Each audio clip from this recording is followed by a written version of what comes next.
don't give up, like keep writing, don't give up. They oftentimes don't tell you the heartbreak that comes with not giving up. Hey guys, so I stopped writing. I haven't posted a writing video in a second. It's my first one, and there is a reason for that, because I believe in the last video I recorded finishing my first book, which its title is, I'm saying, a COC because that is the abbreviation for it. And I did send it out to two wonderful agents, and I got 2 rejections, which was not all that surprising considering I knew it wasn't ready to be queried. I just wanted to see if someone out there would say yes to it, even though it wasn't ready to see the world.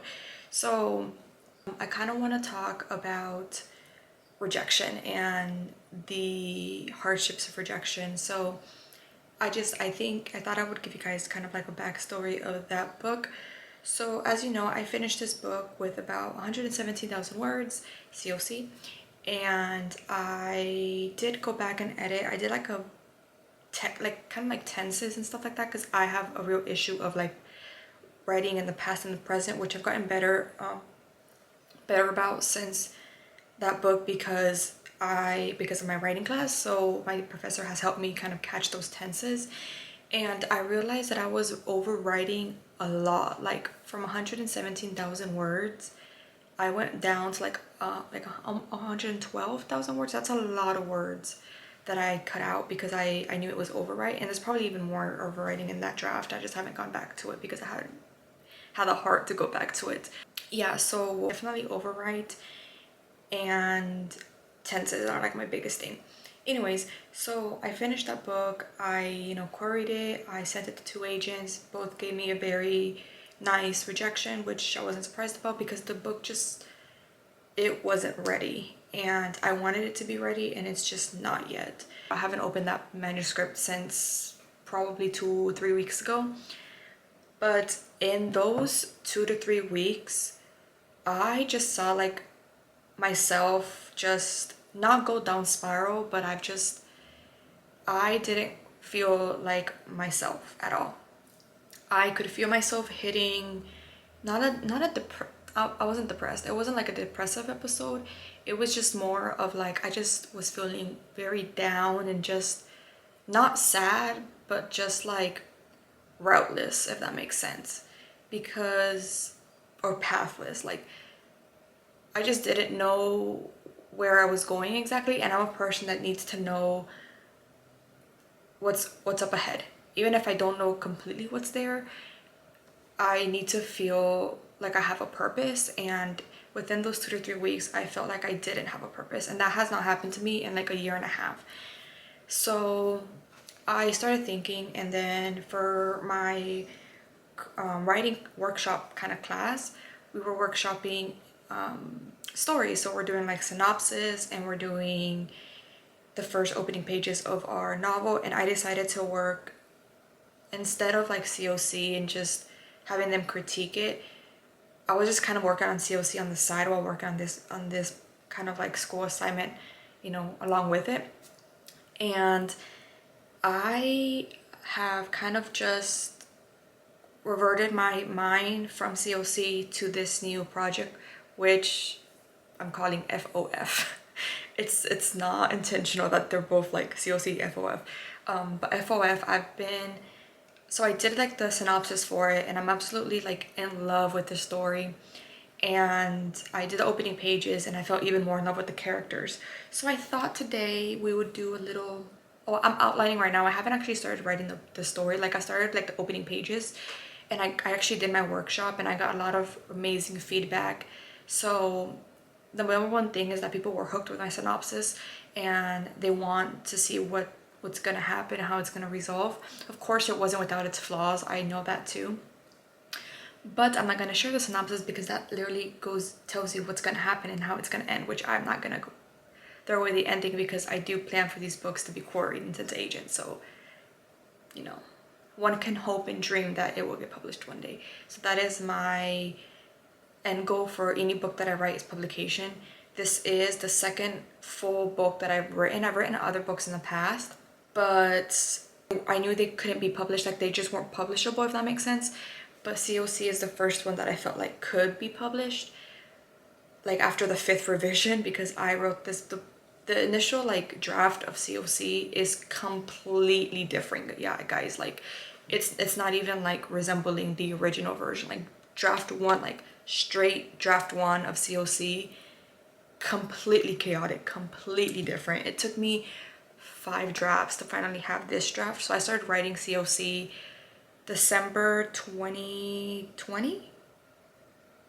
Yeah, I started writing COC December 2020, and then by January of, or February of 2022, I had book draft 5. So I'm a fast drafter, but I feel like that's the flaw. Is that I'm so impatient, and in writing a book you have to have patience because it doesn't happen overnight. Like it takes months for you to write a book, or for me to write a book at least. So yeah, so anyways, back to FOF. If you guys want to know like more about COC and its backstory, let me know, because there is a lot that goes behind that one. Like that's a whole video for another day, man, because that book is like has my heart and soul. Like I love that book because it just holds such a dear place in my heart, and I wanted to see the world one day. I do, and I'm not giving up on it. Like I said, I'm not giving up on the story and the characters. I just need to figure out the world a little more, even though I already have a good grip on it. I feel like I need to take a break from it, and then I'll go back and revisit the world and, you know, make the edits that I gotta make. Realized that my soul yearns to write. Writing is what gives me fulfillment, and writing is what gives me purpose. So once, and like I kind of knew that what was happening, because up until then, like I had always been writing. So not writing really took a toll on my mental health. Not a big toll, but enough for me to notice. So I went home this past weekend, and I started outlining. Like I used Victoria Aveyard's 3-act 8-sequence method, and I just started outlining. And in my class we had done like a synopsis guide, so I knew kind of key plot points that were gonna happen. So I used it, and I used it to fill in the outline. And before I even knew it, I started writing the ending. Like for sequence 8, I wrote what was gonna happen, and I wrote a really rough draft of the ending, but it's basically how it's gonna end, and it's in scene. So apart from tweaking a few words, that's probably going to be my ending. I know how book 1 is gonna end, I know how book 2 is gonna end, and I don't really know how book 3 is gonna end, but we're not there yet, so we ain't gonna worry about it. But yeah, so like I started writing that ending, and I realized that I was just so afraid to write, because I felt, because of those rejections, like I guess it wasn't as, I was disappointed, but it was expected, but that doesn't take away from the disappointment. That being said, I am diving right back into writing with this new project, my WIP, and I'm gonna share it with you, my journey to writing this book. I do not have a deadline for this book. I have decided that I'm gonna write this book, and it was going to take as long as it's going to take. I'm not gonna put a deadline like I did with COC. I need to listen and just write what I need to write. You guys will not be able to see, let's say, like what's like the actual outline, but I want to show you guys kind of like how I do it and how I've been trying to outline this story, because the thing that I didn't do with COC is do an actual outline. Like I knew the basic points in my brain, but I never actually like wrote it down on my computer and wrote down the outline, which is what I'm going to do today. I use Scrivener. I used to use Word. I just moved to Scrivener. I think it was like $50 for my computer. Obviously nothing is sponsored in this video at all, but I use Scrivener. I like it. I got it actually from, I didn't get it from, but Victoria Aveyard, who, if you don't know, is the amazing author of the Red Queen series and Realm Breaker. Her new book, Blade Breaker, I believe, is coming out soon. So I started getting it from her. She is literally like, she lives my dream. Like I wish to be like her. I can kind of talk about, you know, writers that influenced me in another video as well. Look at me already thinking about all these videos for writing. I love writing. So I wanted to show you guys my outline for structure. So like I said, I'm using Victoria Aveyard's because I want to try out if that's going to work for me. So Victoria Aveyard uses a 3-act A-sequence structure, which I didn't know before my class. It's actually like 5 acts from like classical dramas, like the 5-act structure. And then some of the like the acts, so like act 1 and 2 and then 4 and 5 are molded together to make 1 and 3 and then 2 in the middle. So I'm gonna open up Scrivener. Okay, so what I do is that let's open up Scrivener because that's what I use. Okay, so opening up Scrivener, we're gonna open FOF here. And this is basically my outline. This is actually I actually worked on this yesterday. This is my actual like skeletal outline, which I don't know what skeletal outlines look like. I just know that Victoria Aveyard does it, so I did it too. So here is my act 1, my act 2, and my act 3. And then I have like my sequences 8, 7, and then as you can see here, I start writing the ending there, and then I have my actual skeletal outline here. So I do eventually want to share like passages with you guys, so I will, but that will require me to actually make a new separate file and just take out like names and write like H and V or you know, whatever, because those are my characters. But here's what it looks like. Of course, I'm gonna blur all this out so you guys can't see yet. And as you can see, like I do have 1,300 words. This is my first chapter that I wrote for my class, the opening pages that I wrote for my class. But yeah, so that's kind of like what it looks like right now. Of course, here I want to put like my characters on my bios. So something that I did in my class that I didn't really think about earlier is doing a bio to know your characters like to the T. Like what's their favorite like food, what's the favorite color, what did they dream about the last time they dreamt, what did they dream of, like things like what kind of underwear do they wear, what kind of undergarments do they wear.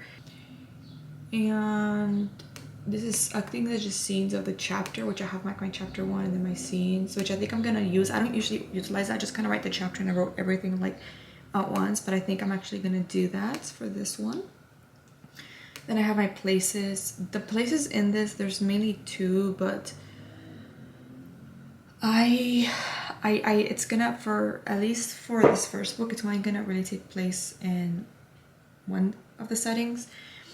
And then I have my notes. I don't really need to do much research, and here are my kind of templates, but I'm not really gonna use these templates, things like that. So yeah, it's kind of like an introduction to this, to my new story that I'm working on, that I'm barely outlining. I haven't actually started like writing yet. So yeah, that's kind of what's been kind of going on with me as far as like writing. And I will share that in this new project, I'm really excited for it. Like I feel like the characters are so fresh.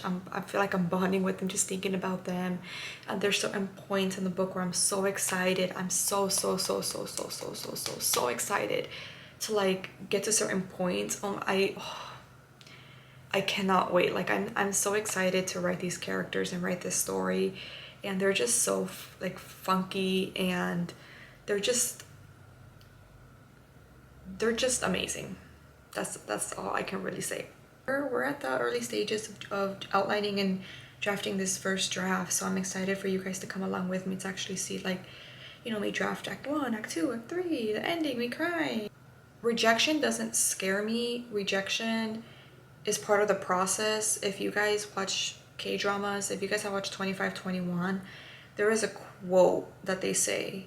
It was like, all your failures are like, basically like all your failures are like steps, and so each time you're building your steps to success, basically what it's saying. And I love that. And so every rejection that I get, I'm just like, great, keep them coming, because that only means that the right agent for me is out there somewhere. I think I want to kind of tell you guys something about my book. So I think what I want to tell you guys about FOF, I already told you that the title is based. Okay, the title isn't FOF. That's like the name of the trilogy, like the trilogy name. That's what it is, like FOF. I don't really have a title for it yet. But I feel like if I tell you what I'm thinking about telling you, it's gonna give away too much. I don't want you guys to know too much about it. My main character, so it's like multiple perspectives, but one of the main characters, the beginning of the name starts with a V. And this character is something else. Like, I love this character so darn much.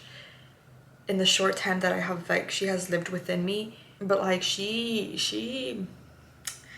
all I'm gonna say is that I feel bad for all the other characters, because this character is something else, man. She's just like, I just think about the character and I'm just like, I love you so much. Like, you are gonna be like, you will be the bane of my existence. If you know where that quote is from, like this video, please. Even if you don't know where that quote is from, still like this video.